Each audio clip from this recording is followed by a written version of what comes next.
সৃষ্টি জগতে এমন কোন শয়তান নাই নবী সম্পর্কে ভাষার দিয়ে আপনাকে ইমানটা চুরি করতে পারবে। এখন আমি আপনাদেরকে মিসলিকুম সম্পর্কে বলবো। মিসলিকুম, তারা মিসলিকুম শব্দ অর্থ করে মত। 72 দল যারা নবী দুশ্মন, তারা মিসলিকুম শব্দের অর্থ কয় মত। মিসলিকুম শব্দের অর্থ নবী শানে মত নিলে কাফের। মিসলিকুম শব্দের অর্থ মত নিলে কাফের। বাবা আমার গভীর মনোযোগ। আয়াতের শেষ শব্দ, আয়াতের বলতে আমরা যেটা নিয়ে ফিতনা, যেটা নিয়ে দ্বন্দ্ব, মিসলিকুম শব্দ কোরআনে পাকে দুই অর্থে ব্যবহৃত। কয় অর্থে? মিসলিকুম শব্দ কোরআনে পাকে দুই অর্থে ব্যবহৃত। একটা হচ্ছে হাকিকি অর্থ, একটা মেজাজি অর্থ। মিসলিকুম শব্দ কোরআনে পাকে দুই অর্থে ব্যবহৃত, একটা হাকিকি অর্থে, একটা মেজাজি অর্থে। কুল ইন্নামা আনা বাশারুম মিসলুকুম, বাশার পর্যন্ত বলেছি, বাশারের শব্দ ব্যাখ্যা করেছি আল্লাহ রাসূলের দেয়া। এখন মিসলুকুম শব্দ ব্যাখ্যা করব। মিসলুকুম শব্দ কোরআনে পাকে দুই অর্থের জন্য ব্যবহৃত, কিয়ামত পর্যন্ত তিন অর্থের জন্য নহে, দুই অর্থের জন্য ব্যবহৃত। এখানে কোন অর্থ, এখানে নবীর শানে কোন অর্থের জন্য ব্যবহৃত হবে? এখানে যদি হাকিকি অর্থ নেন কাফের হবেন। হাকিকি অর্থ নিলে কি অর্থ দাঁড়ায়? হাকিকতে তো সবাই মানুষ। হাকিকতে সবাই মানুষ না। একজন মুচিও তো মানুষ, একজন মেথরও তো মানুষ, একজন দোপাও তো মানুষ। বাইরে আমার আপনাদের এলাকায় ডাক্তার আছে না, জজ ব্যারিস্টার আছে না? একজন এমপি সাহেব যদি বলি, একজন মন্ত্রী, ও মন্ত্রী ভাই আপনি একজন মুচির মতন মানুষ, কি কথা? এমপি সাহেব কি মন্ত্রী রাগ হইব নাকি আনন্দ হইব? হ্যাঁ, কেন মন্ত্রী এমপিও তো মানুষই, মন্ত্রী তো মানুষই। কে কে রাগ হবে না? এমপি সাহেব, এমপি বাদ দেন, এটা স্যার মেম্বারও যদি কয় মেম্বার তুমি একজন মুচির মতো মানুষ, গোসা করবে না? বেটা কি করলি, মার দিব না? মেম্বারে যদি কয় মেম্বার একটা মুচির মতো মানুষ, তো মুচি তো মানুষই। হ্যাঁ, হাকিকতে মানুষ না? হ্যাঁ, এক মুচি একটা মেম্বার, তুমি একজন মেথরের মতন মানুষ। মেম্বার তুমি একজন দুপার মতন মানুষ, রাগ করবো না? হ্যাঁ, দেখেন যদিও সে মানুষ এই কথা বলে সে রাগ করবে। বাবার আমার সবাই মানুষ, এ কথা বলা যাবে না। তার সাথে তার এখন যদি এখন মেম্বারে যদি বলি মেম্বার তুমি অমুক মেম্বারের মতো, এটা করলে কি রাগ করবো? চেয়ারম্যান তুমি অমুক চেয়ারম্যানের মতো, ডাক্তার তুমি অমুক ডাক্তারের মতো, এমপি সাহেব তুমি অমুক এমপি সাহেবের মতো, এটা করলে কি রাগ করবো? মাদবর সাহেব তুমি অমুক মাদবরের মতো, এটা করলে রাগ করবো? হ্যাঁ, দেখেন জাতের সাথে যার তুলনা দিলে রাগ করে না, এই তাদের সম্প্রদায়। হ্যাঁ, সম্প্রদায়ের সাথে সম্প্রদায় তুলনা দিলে কোনো রাগ করে না। এখন দেখেন, এখন মিসলুকুম শব্দের অর্থ হাকিকি, হাকিকতে তো সবাই মানুষ। হাকিকি অর্থ এখানে নিলে হাকিকতে মেম্বারে মুচির সাথে মতো কইলে মেম্বার আগ কইলা, হাকিকতে মুচি একজন মানুষ, মেম্বার একজন। তাহলে এই আয়াতের মধ্যে যদি হাকিকি অর্থ নেন, তাহলে নবী যিনি সৃষ্টি না হইলে কিছু সৃষ্টি হইতো না, আল্লাহর পরে যার অবস্থান, সেই নবীকে যদি বলেন তিনি তিনি সবার মতন মানুষ, তাহলে কত বড় মহাপাপ হবে। হ্যাঁ, তাহলে অর্থ কি নিতে হবে? হবে একমাত্র আপনি বলে দেন আমি রঙের মানুষ, রূপের মানুষ, আসলে নই। আমি রঙের মানুষ, রূপের মানুষ। আয়াতের সহি অর্থ আমি রঙের মানুষ, রূপের মানুষ। মেজাজি অর্থ নিতে হবে, হাকিকি অর্থ না নিয়া। দুই অর্থের জন্য যে ব্যবহৃত, একটা হাকিকি অর্থ, একটা মেজাজি অর্থ। তো মেজাজি অর্থ নিতে হবে। কোরআন দেখছেন কত কঠিন, কত গভীর। এত সোজা? মানে মেজাজি অর্থ নিতে হবে, রূপক উদাহরণ। মেজাজি অর্থ কোনটা? উদাহরণ দিলে বুঝবেন, উদাহরণ দিলে বুঝবেন। আমি সর্দার সাহেবের বাসায় গেলাম, যাওয়ার পর দেখতেছি ওনার ড্রয়িং রুমে একটা মাটির আম, মাটির বক্স দিয়ে আম বানে না, মাটির দিয়া ইয়াকিরা বানা, লটকিয়ে রাখছে বা টেবিলের মধ্যে সাজিয়ে রাখছে। আমি বললাম যে সর্দার সাহেব, এই যে আমটা খুব সুন্দর দেখতে, আমটা আমার খাইতে দেন। উনি বললেন যে হুজুর, আমটা তো আসল আম না, এটা তো মাটির নকল আম। নকল আম, নকল, আসল না, নকল। নকল। তো নবী আল্লাহ বলছে, এই তো আপনি বলেন আমি নকল মানুষ, আমি রঙের মানুষ, আসল না, আমি রঙে তোমাদের মতো। আমি আসলে তোমাদের মতো, রঙে তোমাদের মতো, রূপে তোমাদের মতো, রূপ দিয়ে তোমাদের মতো নাইছি। তোমাদের রূপে না হইলে তোমরা কি আমার কাছে আইতা? হ্যাঁ, তোমাদের রূপ ধরে আসছি তোমাদেরকে বোঝানোর জন্য, তোমাদের রূপ ধরে আসে তোমাদেরকে বোঝানোর জন্য, তোমাদেরকে আঘাত দেওয়ার জন্য, তোমাদেরকে দেখাইয়া দেওয়ার জন্য। এই রূপ না ধরে আইলে কি তোমরা হেদায়েত পাইতা? কথা বুঝে আসছে? ওই যে আমরা যেভাবে আসল আমের মতো বানিয়ে রাখছে, মাটির আম দিয়া আসল আমের মতো করে বানিয়ে রাখছে না, নকল আম ভিতরে কিছু না। তো নবী পাক সাল্লাল্লাহু আলাইহি সাল্লাম এই মানুষের রূপটা তৈরি আসছে, রঙের রূপ উদাহরণ। এই আয়তে অর্থ দিতে যে হে আল্লাহ খাই দোস্ত, আপনি বলে দেন আমি রূপে তোমাদের মতো, রঙে তোমাদের মতো, আসলে আমি তোমাদের মতো নই। আসলে আমি নূরে খোদা, আসলে আমি নূরে খোদা। আল্লাহ দোস্ত অর্থ নিতে হবে আমি রঙে তোমাদের মতো, রূপে তোমাদের মতো। কথা বুঝতে হবে, তিনি রঙে আমাদের মতো, রূপে আমাদের মতো, তিনি আসলে আমাদের মতো নয়। উদাহরণটা বোঝা গেছে? রং নমুনায় আমাদের মতো। কোন জায়গার পেস নিয়ে কোন জায়গায় লাগায় হেরা, রং নমুনায় আমাদের মতো। আমাদের মতন রং নমুনা না হতো, বাবারা আমার, এখানে তো 1-200 লোক আমরা বসে শুনতেছি, এখানে যদি একটা বুকরা সাপ, জাতি সাপ আমরা দেখেন না, একটা সাপ যদি আসে, পালক সাপ আমরা যদি বললাম এলাকার জাতি সাপ, হ্যাঁ, বা একটা বাঘ আসলে থাকবেন কেউ? বাবারে, হ্যাঁ। আর এখানে যদি 100-200 লোক আসেন, আর যদি 10,000 লোক আসেন, কেউ দৌড় দিবে? হ্যাঁ, কেন? জাতির মধ্যে জাতির লোক আইছে, জাতি মানুষ আইছে, সমস্যা কি? আর যদি একটা বাঘ আসে, এসব দৌড়বে। তো নবী এই জন্য রূপ ধরে আসছে, বাবা আসরা, নবী তো জানে এই জন্য রূপ ধরে আসছে, যে হেদায়েত দেওয়ার জন্য আসছে, রূপে রঙে নমুনা আমাদের রূপ ধরে আসছে, রং ধরে আসছে হেদায়েত দেওয়ার জন্য। যদি এই রূপ ধরে রং ধরে না আসতো, তিনি কিভাবে হেদায়েত দিবেন? কথা বুঝে আসছে? আল্লাহ রাসূল যেন আমাদেরকে, এটা হচ্ছে শব্দের অর্থ সংক্ষেপে, হ্যাঁ, এটা হচ্ছে শব্দের অর্থ।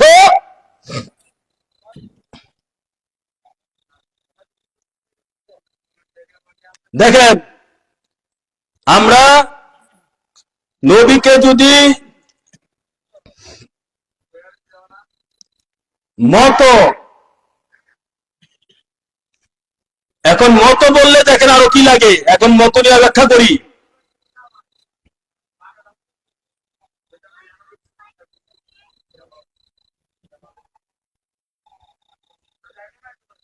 যেমন আমাদের নবী তেমনি আমাদের মতো নয়।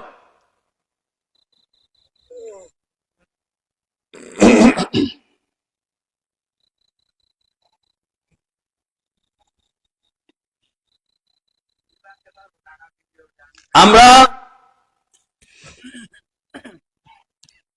আমরা কি কখনো আমাদের স্ত্রীগণ, মাগণ, মা স্ত্রী মায়ের জাত, মায়ের জাত না? আমাদের মেয়ে সন্তান, মেয়ে সন্তান মায়ের জাত না? বোনগণ মায়ের জাত না? আমার স্ত্রীকে কি মায়ের মতন বলা যাবে? মায়ের মতো বলা? স্ত্রী তো স্ত্রী, স্ত্রী তো স্ত্রী, স্ত্রীকে মায়ের মতন বলা যাবে, আবার মাকেও স্ত্রীর মতন বলা, মতো শব্দটা দেখেন, যাবে না। কোন পাকে সূরা মুজাদালাতে এসেছে কাজার উম্মি, যদি মাকে, স্ত্রীকে, মার আরবের তখনকার যুগে স্ত্রীকে বলা হতো, যদি স্ত্রীকে কাজহার উম্মি, স্ত্রীকে মায়ের পিঠের মতো বলা হতো, বউ তালাক হয়ে যেত। যে কাজহার উম্মি, আরবিতে কাজহার উম্মি, কাজহার উম্মি, যে যদি বলো কাজহার উম্মি মানে স্ত্রী আমার মায়ের পিঠের মতো, বাংলা অর্থ হচ্ছে কাজহার উম্মি। আর কোরআন আয়াত এটা বললে স্ত্রী তালাক হয়ে যেত, স্ত্রীর পিঠ আমার মায়ের পিঠের মতো, এতটুকু বললে তালাক হয়ে যেত। এ ব্যাপারে সূরা মুজাদালা 3-4টি আয়াত নাযিল হয়েছে, যেখানে স্ত্রীকে যদি মায়ের পিঠের মতো বলা হয় সেখানে স্ত্রী তালাক হয়ে যেত। আর সেখানে আমার নবীকে যদি আমাদের মতো বলি তাহলে কি হবে? স্ত্রীকে যদি মায়ের পিঠের মতো বলা হয়, আল্লাহ কোরআন থেকে সূরা মুজাদালা 3 নম্বর আয়াত, তাহলে দেখেন আল্লাহ পাক স্ত্রীকে যদি মায়ের পিঠের মতো বলি তাহলে আল্লাহ কোরআনে শাস্তি দিচ্ছেন কি? যদি কথা বলি তাহলে একটানা 60 দিন রোজা না পারলে 60 জন মিসকিনকে খাওয়াতে হবে। জিহারের, এটা জিহারের কাফারা হিসাবে, কাফারা স্বরূপ একটি দাস মুক্তি করে দিতে হবে, এটাকে জিহার। যদি এই ধরনের শাস্তি, এই ধরনের পাপ করে ফেলি, আরবে যখন করে ফেলতো, তাহলে তাহলে একটি দাস মুক্তি করতে হতো, মুক্ত করে দিতে হতো, অথবা তার সমান, তার সামর্থ্য না থাকলে একটানা 60 দিন রোজা, না পারলে 60 জন মিসকিনকে, অভাবগ্রস্তকে খাওয়াইয়ে দিতে হতো, খাওয়াইয়ে দিতে হতো। স্ত্রী সঙ্গমের পূর্বে তারপর তা করতে হতো। এখন দেখেন, যদি স্ত্রীকে কাজার উম্মি বলা হয় তাহলে এই ধরনের শাস্তি আল্লাহ কোরআনে পাকে ঘোষণা করেছেন। তাহলে নবী দুজানকে যদি মতো বলি আমাদের মতো, তাহলে আমি মনে করি তার মৃত্যুদণ্ড, তার ফাঁসি হওয়া উচিত। আল্লাহ কোরআনে আইন জারি করছেন, যদি স্ত্রীকে কাজার উম্মি বলি তাহলে তাহলে মানে স্ত্রীর পিঠ মায়ের পিঠের মতো, তাহলে স্ত্রী সঙ্গম করা যাবে না, মিলন করা যাবে না ততক্ষণ পর্যন্ত যতক্ষণ না একটি দাস মুক্তি করা হয়, অথবা তার সামর্থ্য না থাকলে একটানা 60 দিন রোজা রাখতে হবে, অথবা তার সামর্থ্য না থাকলে 60 জন মিসকিনকে খাওয়াতে হবে। আল্লাহ কি শক্ত আইন করেছে। কাজার উম্মি বলা যাবে না, মানে স্ত্রীকে মায়ের পিঠের মতো বলা যাবে না, মতো বলা যাবে না। তাহলে আমার নবীকে কিভাবে আমাদের মতো করে বলা যাবে? তাহলে এখন আপনারা জানেন আল্লাহ এত বড় আইন করে দিয়ে রাখছে, মতটা কত বড় ডেঞ্জারাস, আমি সেটা প্রমাণ করতে চাচ্ছি। তাহলে আমার নবীকে যদি মত বলেন, তাহলে আমি মনে করি ঠিক আছে, যদি রাষ্ট্রীয় আইন চালু থাকতো, ধর্মীয় ইসলামী আইন চালু থাকতো, যারা যে ধরনের কোন সাধারণ মানুষ তো বলে না, এই প্রত্যেকটা মোল্লা মুন্সিরা যারা আছে, গোমটা দৈন্যা মোল্লা মুন্সিরা, ঠিক আছে, 72 দলের মোল্লা মুন্সিরা, আপনারা তাদের থেকে ঈমান হেফাজত রাখবেন। নবীকে কিয়ামতের আগে পরে তারা প্রমাণ করতে পারবে না কোন হাদিস দিয়ে নবীজি কখনো। এই জন্য একদম ফকির লিখেছি, নবীজি সৃষ্টির কারো মতো নয়, নবীকে মতো বলতে হলে তিনি একমাত্র স্রষ্টার মতো, তিনি একমাত্র আল্লাহর মতো, কেননা দুস্থর মতোই হয় তাকে। এর পরবর্তীতে আসেন নবীকে কোরআনে পাকে আল্লাহ, আমি তো এই কথাটা কোরআন দিয়ে বলেছি, এর পরবর্তীতে আল্লাহ পাক কোরআনে আল্লাহ পাক বলতেছে, ইয়া নিসান নবী লাস্তুন্না কাহাতিম মিন নিসা, সূরা আহজাব 32 আল্লাহ বলতেছে, হে আমার নবীর পবিত্র বিবিগণ, তোমরা জগতের কোন নারীদের মতো নও।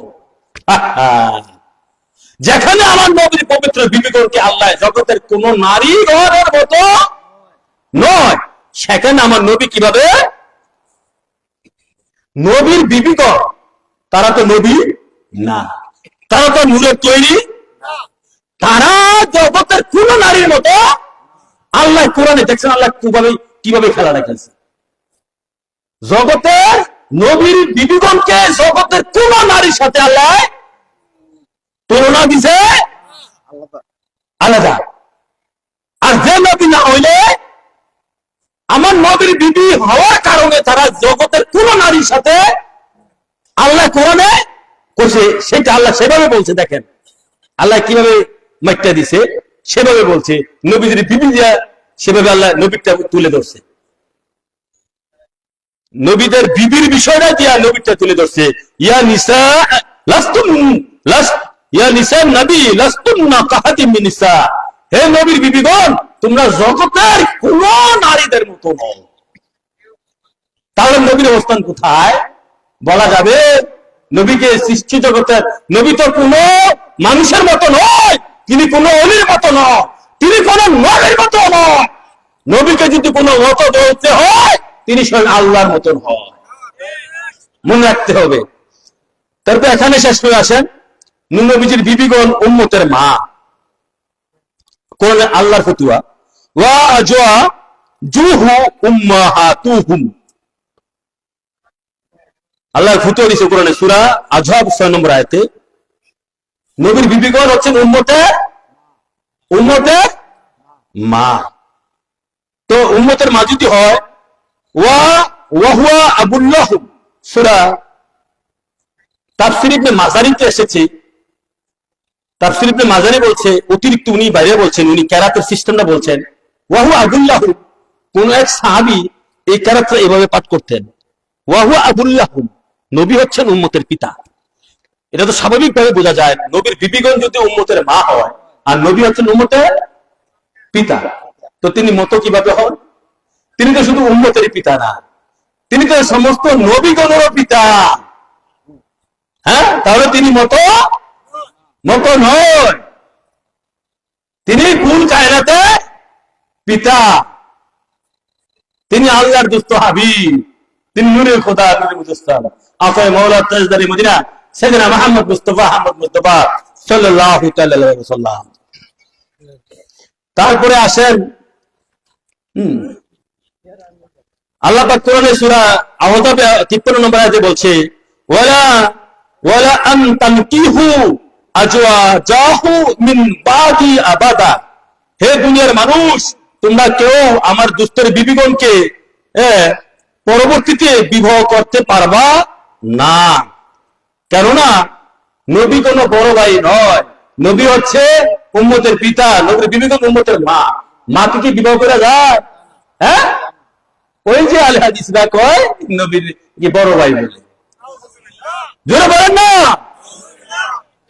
তাহলে নবীর মতো নয়, তিনি পিতারও পিতা, তিনি কুল কায়নাতের পিতা। শুধু এখানে শেষ নয়, আল্লাহুম্মা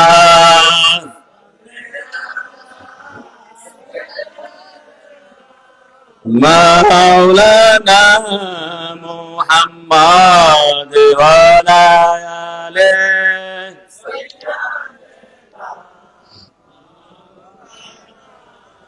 মুহাম্মদ, আল্লাহুম্মা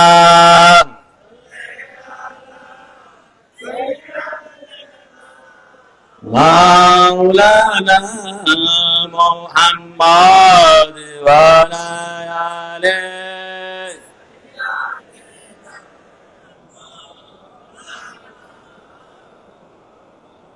এখন আসেন বাবারা আমার নবী, আপনার নবী, কোলকানাদের নবী হুজুর পন্নুর নিজে পাক জবানে ফতোয়া দিচ্ছেন, নিজে বুখারী মুসলিম কোরআনে পড়ে যার অবস্থান, বুখারী মুসলিমে স্বয়ং নবীজি ফতোয়া দিচ্ছেন। কি ফতোয়া দিচ্ছেন লক্ষ্য করুন, লাস্তু কাহাতিম মিনকুম, আমি তোমাদের কারো মতো নই। আমার নবী স্বয়ং বুখারী মুসলিমে ফতোয়া দিচ্ছেন, লাস্তু কাহাতিম মিনকুম, আমি তোমাদের কারো মতো নই। বুখারী শরীফ 1961 নম্বর হাদিস, মুসলিম শরীফ 1104 নম্বর হাদিস, মিশরি ছাপা। আমি তোমাদের কারো মতো, তার বলছি ইন্নী লাস্তু মিসলুকুম, আমি তোমাদের মতো নই। ইন্নী লাস্তু কাহাইয়াতিকুম, আমি তোমাদের সুরত বা আকৃতির মতো নই। ডাইরেক্ট নবীজির পাক জবানে ফতোয়া, তোমরা পাও নাই? বুখারী মুসলিমের হাদিস। তারপরে নবীজি বলতেছে আইয়ুকুম মিসলি, তোমাদের মধ্যে আমার মতো কে আছে? তোমাদের মধ্যে আমার মতো কে আছে? আইয়ুকুম মিসলি, তোমাদের মধ্যে কুল কায়নাতে আমি নবীর মতো কে আছে? আমার নবীর ফতোয়া। তারপরে বলতেছে বুখারী মুসলিম, হ্যাঁ বুখারী মুসলিমের হাদিস। আর কিছু লাগে? নবীর পাক জবানের ফতোয়া। নবীদের কথা না মানলে কি হয়? শুধু এখানে শেষ নয়, নবীজি আরো বলতেছেন লাকিন্নী লাস্তু কাহাদিন মিনকুম, আমি তোমাদের কারো মতো নই। যা এই হাদিসটা আসছে, এক সাহাবা গিয়ে দেখতেছে নবীজি হুজরা শরীফে নবীজি বসে বসে সালাত আদায় করতেছেন। হ্যাঁ, তো সাহাবা দেখে আশ্চর্য হয়ে গেছে, ইয়া রাসূলুল্লাহ, আপনি না পাক জবানে বলেছেন বসে বসে সালাত আদায় করলে অর্ধেক সওয়াব, দাঁড়ায় আদায় করলে ফুল সওয়াব।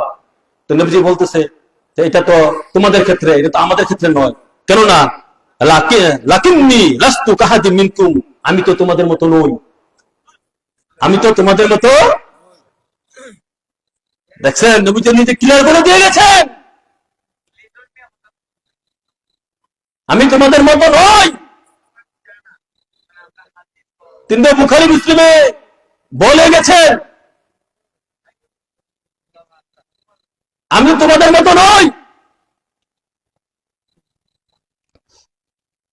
এই যে মুসলিম শরীফে মেশকা শরীফে পৃষ্ঠা 88 হাদিস নম্বর 89। এই ফলাফল তেজের ভিতর না না তোর তো আবার উদ্যম না তেজের ভিতর হলো যারা তেজের ভিতর বার থেকে ফটো বাইরে তারপর তোর উদ্যম না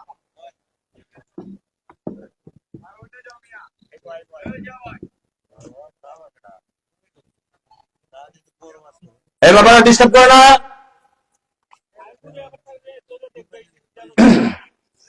তারপরে তারপরে আসো ইন্নি আবিতু। তারপরে দেখো আমার হুজুর পাক নবীজির খাওয়া দাওয়া ওঠা বসা। আমার নবীজি খাওয়া দাওয়া উঠা বসার ক্ষেত্রে আমাদের মতো নয়। নবীজি পাক জবানে, নুরানি জবানে, জাতি নূরের জবানে তিনি ঘোষণা দিচ্ছেন। কি ঘোষণা দিচ্ছেন? বুখারী শরীফ হাদিস, ইন্নী আবিতু উতআমু ওয়া উসকা, আমি আমার রবের সাথে রাত্রি যাপন করি, তিনি আমাকে খাওয়ান ও পান করান।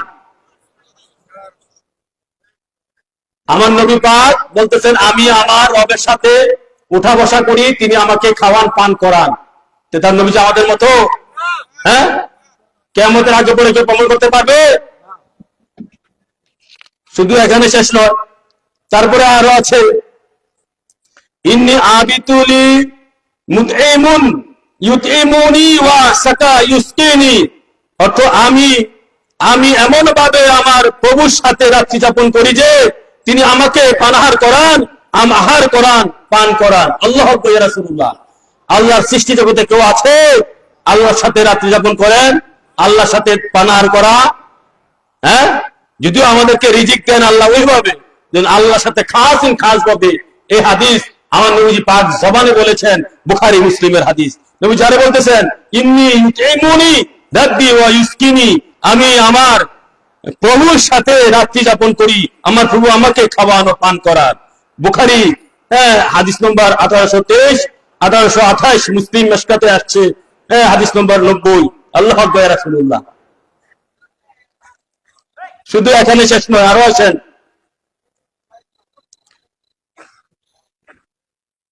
তাছাড়া আরো হাজারো পার্থক্য আছে, যেমন নফসের দিক দিয়ে, কালবের দিক দিয়ে, মালিকানার দিক দিয়ে, ইমানের দিক দিয়ে নবী পাক সাল্লাল্লাহু আলাইহি ওয়াসাল্লামের সাথে আমাদের হাজারো পার্থক্য।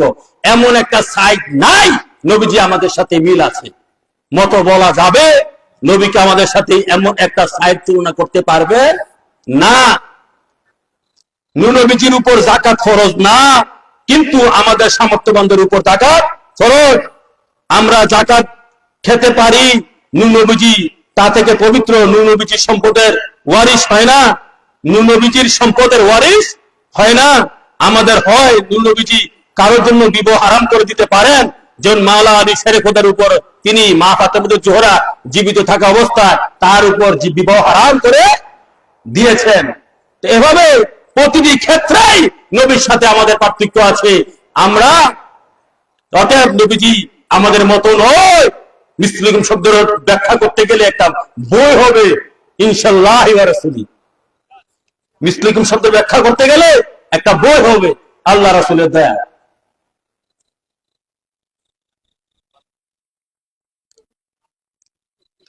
এখানে আসেন আমি এই আলোচনা সমাপ্ত টানতে গেলে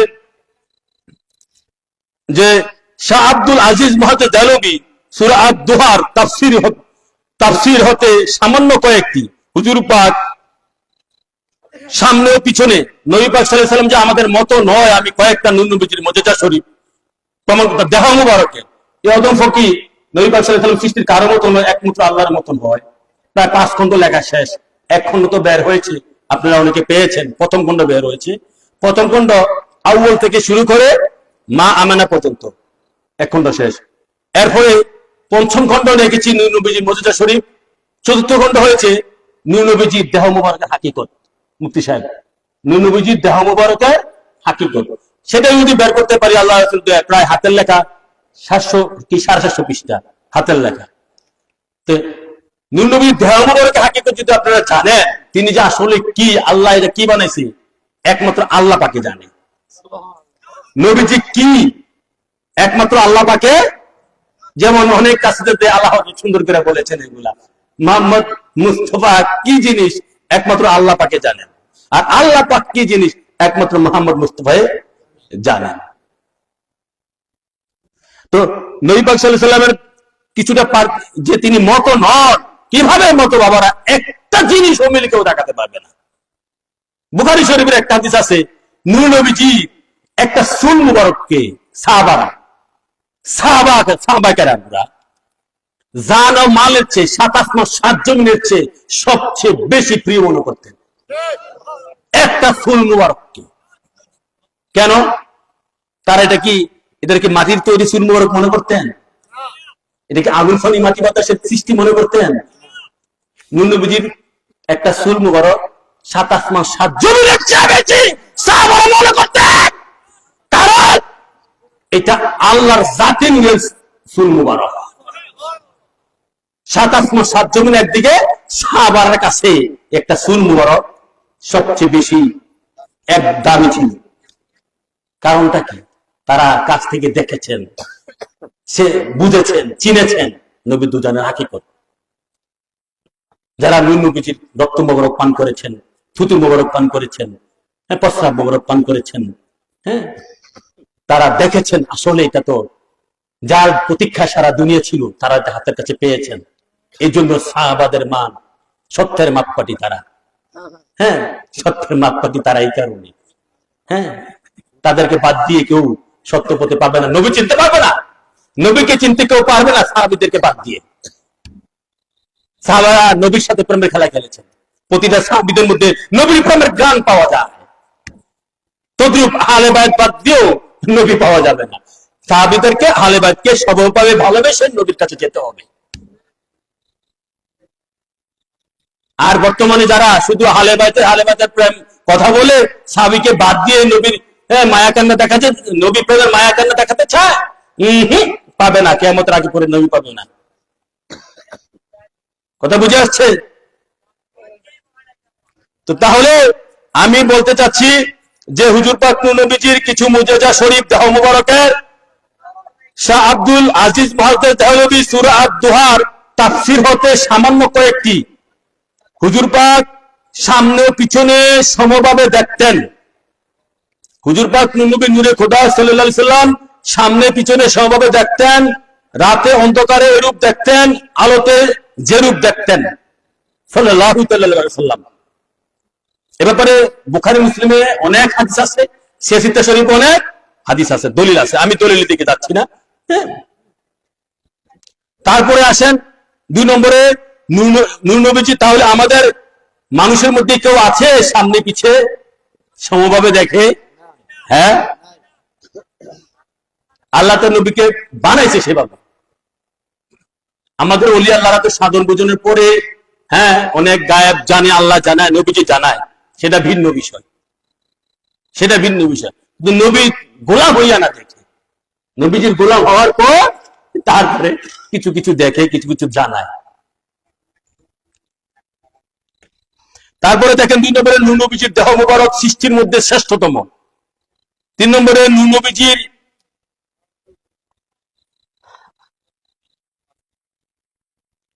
নবীজির বগল মুবারকের তল মুবারক সাদা ও স্বচ্ছ উজ্জ্বল ছিল, তাতে পশম মুবারক ছিল না।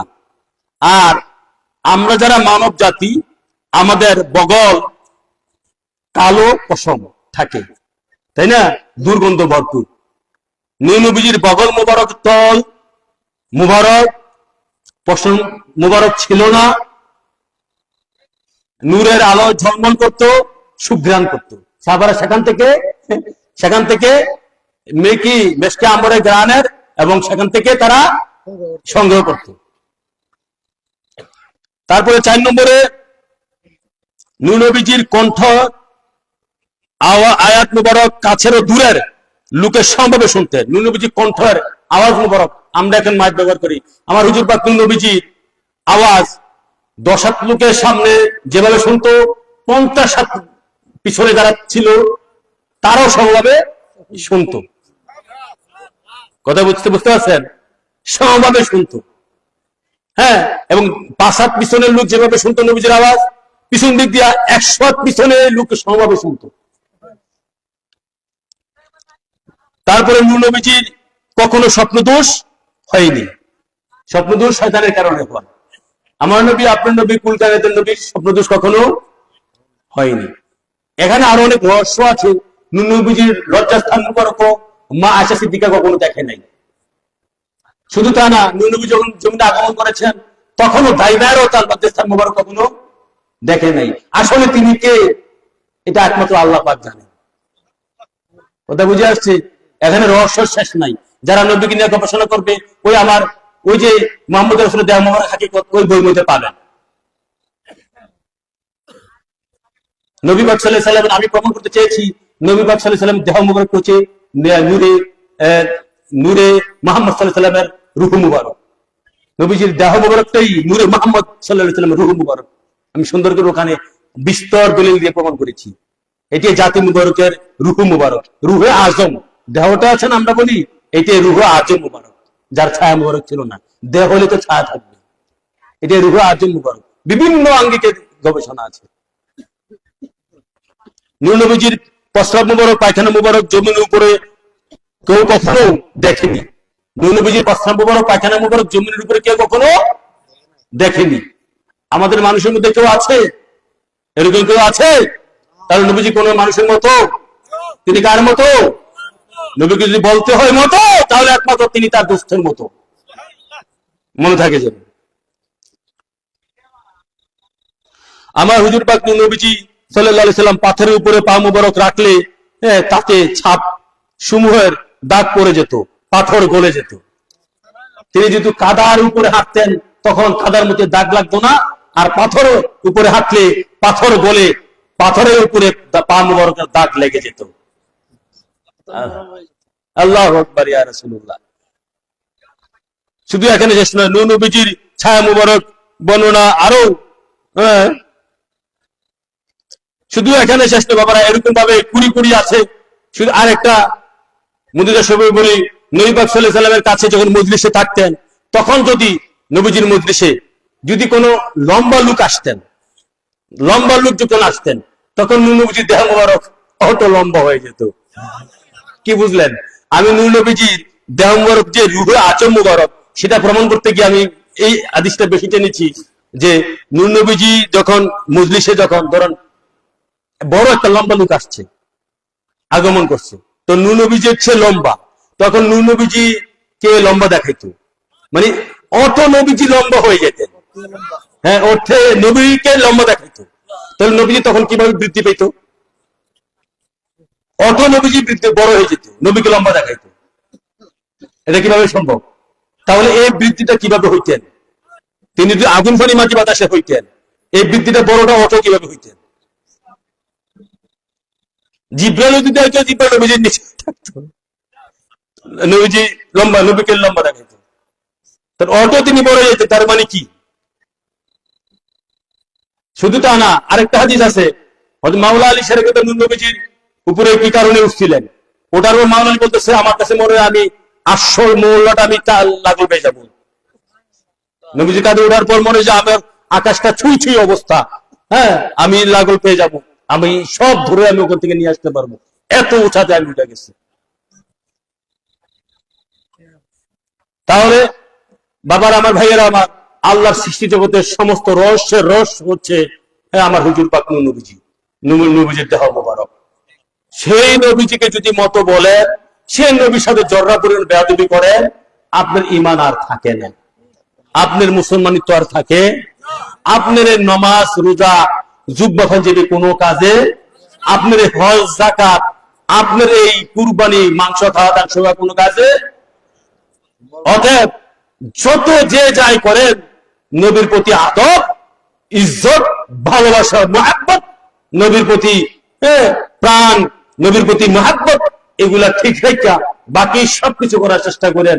আল্লাহ রাসূল যেন আমাদের এই জায়গাটাতে ঠিক রাখার তৌফিক দান করে, সকলে বলি আমিন। এখন আসেন সেই নবী প্রতি মহাব্বত, ভালোবাসা, ভক্তি নিয়ে আমরা কয়েক মর্তবা সালাতুল সালাম পাঠ করি। ইয়া নাবে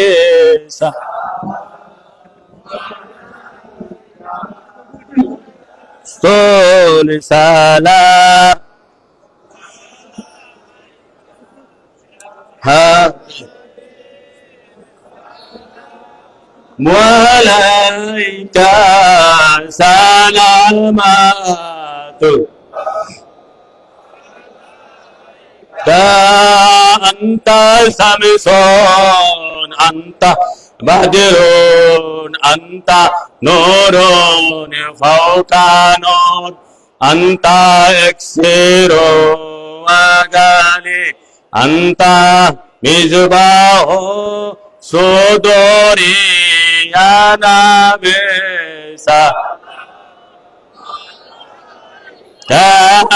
يا رسول سلام يا حبيب سلام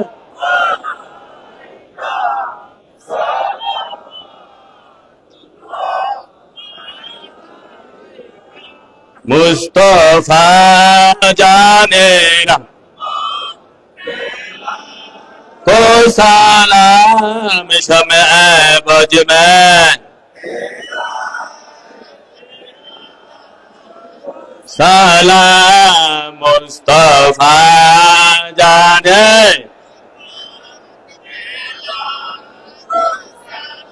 आम शम्अ बज में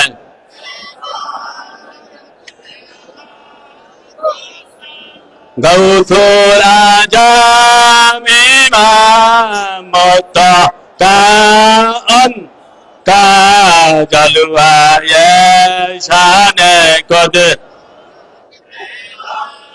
को सलाम मुस्तफा जाने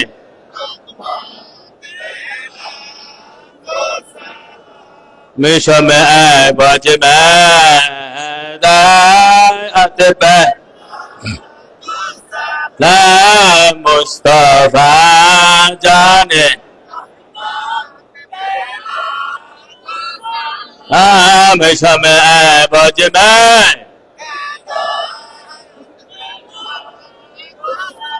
हम अजमेर शन बाज अजमेर संजरे बाज उस्माइनो दीनो मिल्लत पे मुस्तफा जाने को सलाम शम्अ बज में সালাম মুস্তাফা জানে को सलाम शमे बज में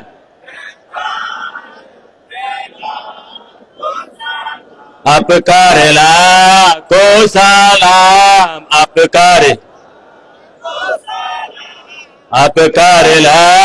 को सलाम आप करेला को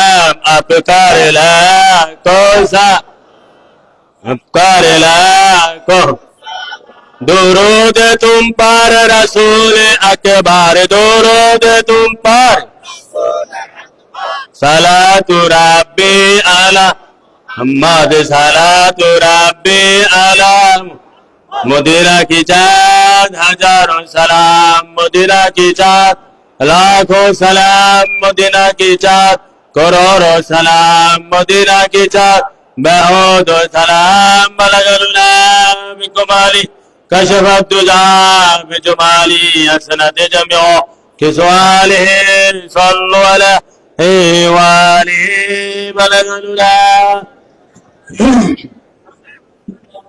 बिजुमाली असनत जमियो किसवाले वालिहि बलगलुना बिकुमाली कशफ दुजा बिजुमालिहि हसनत जमियो किसवालिहि কটা বাজে বেরিয়েছি একটা জিনিস একটা জানতাম আমরা এখানে একটা পাঠিয়ে জিনিস সব বই দেই না কি দেই দেখো কি কোন জিনিস আমরা বই নামাই তো বই ইয়া রাসূলুল্লাহ এরা আমার জিনিস কোন দো আমরা কাও কত আছে জিনিস আচ্ছা দিন ইসলাম যারা ইয়া রাসূলুল্লাহ কয় না জিনিস ওই আরেকটা ওই লিল্লাহি তাকবীরের দল নাকি হ্যাঁ শোনেন ওই যারা ইয়া রাসূলুল্লাহকে বাদ দেওয়ার জন্য একদল আছে লিল্লাহি তাকবীর ঠিক আছে যদি ইয়া রাসূলুল্লাহকে বাদ দেওয়ার জন্য একটা বের হইছে লিল্লাহি তাকবীর তাওহীদি জনতা তো যারা শুধু দিন ইসলাম লিল্লাহি তাকবীর তাওহীদি জনতা তিনটা শব্দ না লিল্লাহি তাকবীর তাওহীদি জনতা দিন ইসলাম আচ্ছা এই বাবার কথা বলে না আমি এই ব্যাপারে আপনাদেরকে বলবো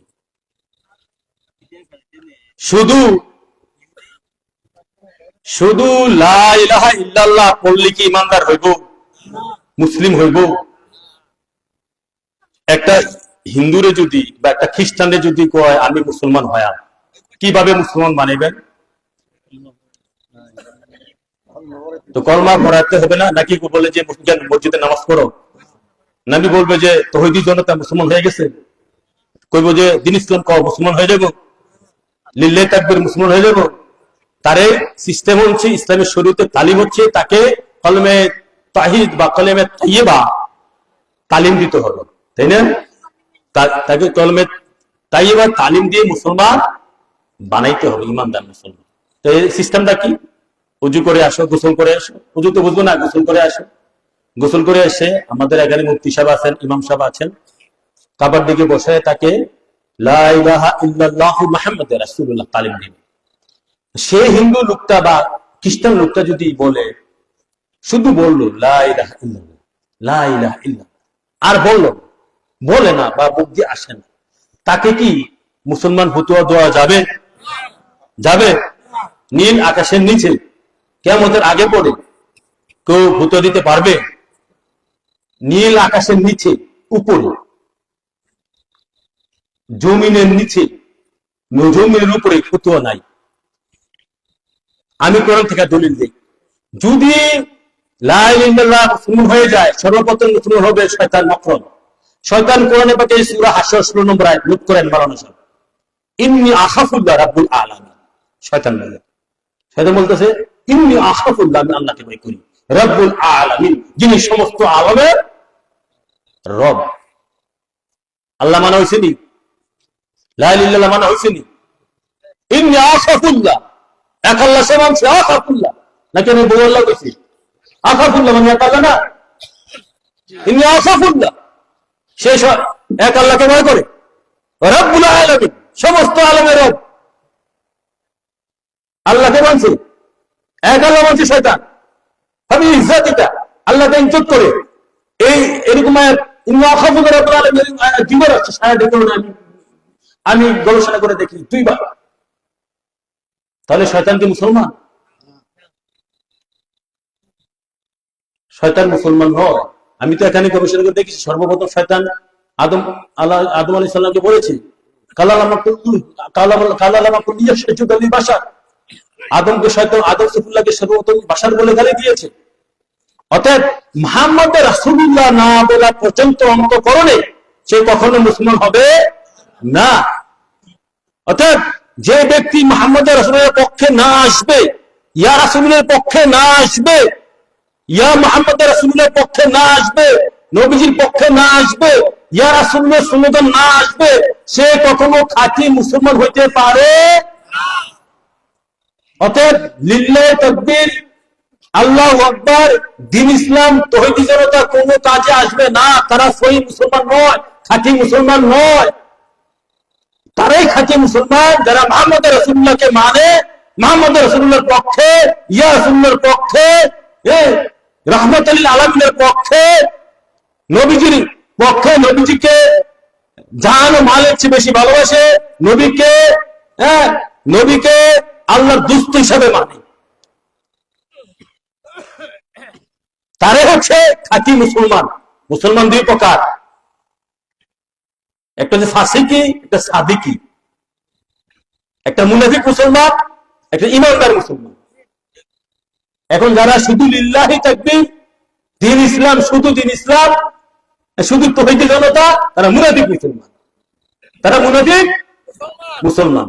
তাদের সাথে খাওয়া দাওয়া, ওটা বসা, চলা ফেসা, সালাম তাকবীর সব দূরে থাকবে, বন্ধ। কথা বুঝে আসছে? আর যারা ইয়া রাসূলুল্লাহর পক্ষে, মুহাম্মদ রাসূলুল্লাহর পক্ষে, নবীকে ভালোবাসার পক্ষে, নবীর জন্য কেল্লা দেওয়ার পক্ষে, যদিও তাদের গুনাহ আছে, আল্লাহ মাফ করে দিন, তারা হচ্ছে খাঁটি মুসলমান। মনে রাখবেন, তাদের মধ্যে যদি দ্বীন ইসলাম থাকে, থাকলেও তারা খাঁটি, না থাকলেও খাঁটি। নবীকে দিয়ে আরেকটা হাদিস আছে, তাফসিরে ইবনে কাসিরে আমি পেয়েছি, মুহাম্মদ রাসূলুল্লাহ কি? মুহাম্মদ নবী হচ্ছে সত্য মিথ্যার পার্থক্যকারী। মুহাম্মদ রাসূলুল্লাহ ফারাকুন বাইনান নাস, মুহাম্মদ রাসূলুল্লাহ ফারাকুন বাইনান নাস। মুহাম্মদ রাসূলুল্লাহ হচ্ছে সত্য মিথ্যার পার্থক্যকারী। তো নবীকে যদি না মানো, তাহলে তো দোয়াল্লান, পথভ্রষ্ট। দ্বীন ইসলামে কোনো কাজ আসবে না, লিল্লাহি তাকবীরে কোনো কাজ আসবে না, দ্বীন ইসলামে কোনো কাজ আসলে না। এটা তো আমাদের এলাকায় একজন লোকের নাম হচ্ছে দ্বীন ইসলাম, নাম এটা দ্বীন ইসলাম। এই দ্বীন ইসলাম দিয়ে কোনো কাজ আসবে না। ইয়া রাসূলুল্লাহর পক্ষে না আসলে এরা গায়ে আগুন জ্বলে, যখন ইয়া রাসূলুল্লাহ বলবা এরা গায়ে আগুন জ্বলে। আল্লাহ রাসূল আমাদেরকে সত্য মানার তৌফিক দান করো, সকলে বলে আমিন। সত্য বুঝার তৌফিক দান করে, সকলে বলে আমিন। আমার নূর নবীজির ছায়া মোবারক তলে আসার তৌফিক দান করে, সকলে বলে আমিন। বাজে কথা বলেছেন। আমরা 2 মিনিট একটু জিকির করবা হালকা, বেশি বাজছে না। দাও সকলে চোখ দুটা বন্ধ করে, খাঁটি তালিম, এটা ওই বুঝবেন তালিম। আমি এমন জিকিরের, আমি আশকিবান দরবার শরীফ থেকে 12 প্রকারের জিকির তালিম দেই। আমার জিকির শুনলে এই যত জাহিরি শয়তান, বাতিনি শয়তান দূরে চলে যায়। 12 প্রকারের জিকির তালিম দেই, জাহিরি শয়তান, বাতিনি শয়তান দূরে চলে যায়। কলমায় শাহাদাত, কলমায় তাইয়্যিবার জিকির আমি আগে বলি, তারপর আপনারা তাল মিলেন। 2 মিনিট। লা ইলাহা ইল্লাল্লাহু মুহাম্মাদুর রাসূলুল্লাহ, লা ইলাহা ইল্লাল্লাহু রাসূলুল্লাহ, লা ইলাহা ইল্লাল্লাহু মুহাম্মাদুর রাসূলুল্লাহ, লা ইলাহা মাদু রাসূলুল্লাহ লা ইলাহা ইল্লাল্লাহু মুহাম্মাদুর রাসূলুল্লাহ লা ইলাহা রাসূলুল্লাহ লা ইলাহা ইল্লাল্লাহু মুহাম্মাদুর রাসূলুল্লাহ লা ইলাহা ইল্লাল্লাহু لا إله إلا الله محمد رسول الله لا إله إلا الله لا إله إلا الله محمد رسول الله لا إله إلا الله محمد لا إله إلا الله محمد رسول الله لا إله إلا الله সকলে মহব্বতে মুহাম্মাদুর রাসূলুল্লাহ লা ইলাহা ইল্লাল্লাহ মুহাম্মাদুর রাসূল لا إله إلا الله محمد رسول الله لا إله إلا الله لا إله إلا الله محمد رسول الله لا إله إلا الله محمد لا إله إلا الله محمد رسول الله لا إله إلا الله الله محمد الله محمود Muhammad Allah Muhammad Allah Muhammad Allah Muhammad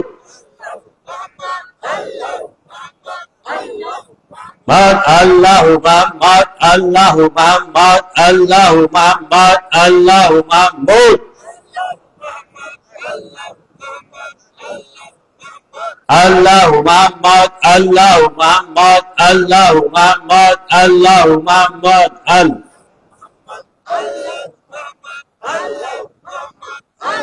illallah Muhammad illallah Muhammad illallah Muhammad illallah Muhammad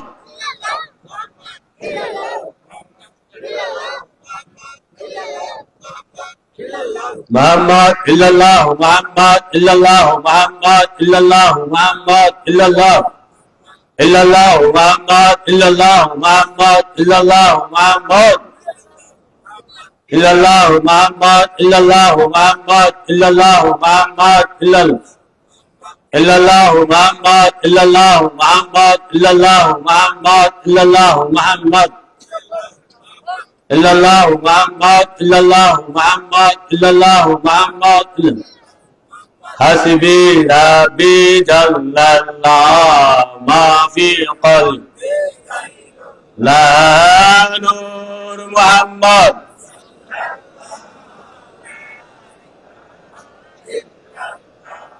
hasbi rabbi jallallah ma fi qalbi la nur Muhammad illallah hasbi rabbi jallallah ma fi qalbi la nur Muhammad la la hasbi rabbi jallallah ma fi qalbi ghayrullah nur Muhammad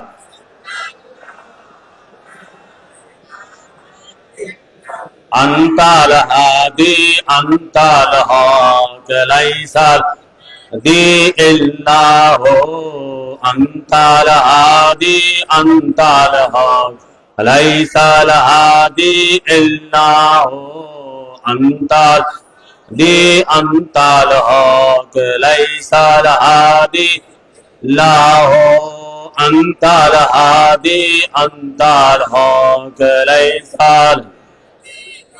يا رسول الله يا حبيب الله يا لا يا حبيب الله يا رسول الله حبيب الله يا رسول الله يا حبيب الله رسول الله يا حبيب الله يا رسول الله يا حبيب الله يا رسول الله حبيب الله يا رسول الله يا حبيب الله يا رسول الله يا حبيب الله يا رسول الله يا حبيب الله يا رسول الله يا حبيب الله يا رسول الله يا حبيب الله يا رسول الله يا حبيب الله ইয়া রাসূল আল্লাহ ইয়া হাবিব আল্লাহ ইয়া রাসূল আল্লাহ ইয়া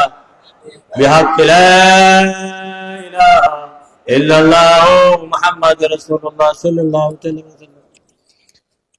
সকলে সূরা ফাতিহা একবার, সূরা ইখলাস একবার, দুরূদ শরীফ 3 বার, জীবনের গুনাহ খাতা কথা স্মরণ করে ইস্তিগফার 3 বার পড়েন। আউযু বিল্লাহি মিনাশ শাইতানির রাজিম। বিসমিল্লাহির রহমানির রহিম। আলহামদুলিল্লাহি রাব্বিল আলামিন আর-রাহমানির রহিম মালিকি ইয়াউমিদ্দিন। ইয়্যাকা না'বুদু ওয়া ইয়্যাকা নাস্তাঈন ইহদিনাস সিরাতাল মুস্তাকিম সিরাতাল লাযীনা আন'আমতা আলাইহিম গায়রিল মাগদুবি আলাইহিম ওয়ালাদ-দাল্লিন। আমিন। বিসমিল্লাহির রহমানির রহিম। قل هو الله احد الله الصمد لم يلد ولم يولد ولم يكن له كفوا احد بسم الله الرحمن الرحيم درود شريف اللهم صل على سيدنا محمد وعلى ال سيدنا محمد كما صليت على سيدنا ابراهيم وعلى ال سيدنا ابراهيم انك حميد مجيد اللهم بارك على سيدنا محمد وعلى ال سيدنا محمد كما باركت على سيدنا ابراهيم وعلى ال سيدنا ابراهيم انك حميد مجيد صلى الله على النبي البارك صلى الله على النبي البارك صلى الله عليه وسلم والصلاه والسلام عليك يا رسول الله جزا الله عن سيدنا محمد صلى الله عليه وسلم استغفر الله ربي من كل ذنب واتوب الله استغفر الله ربي من كل ذنب استغفر الله ربي من كل ذنب هذا لما جنازه اللهم ربي شفيع يا رسول الله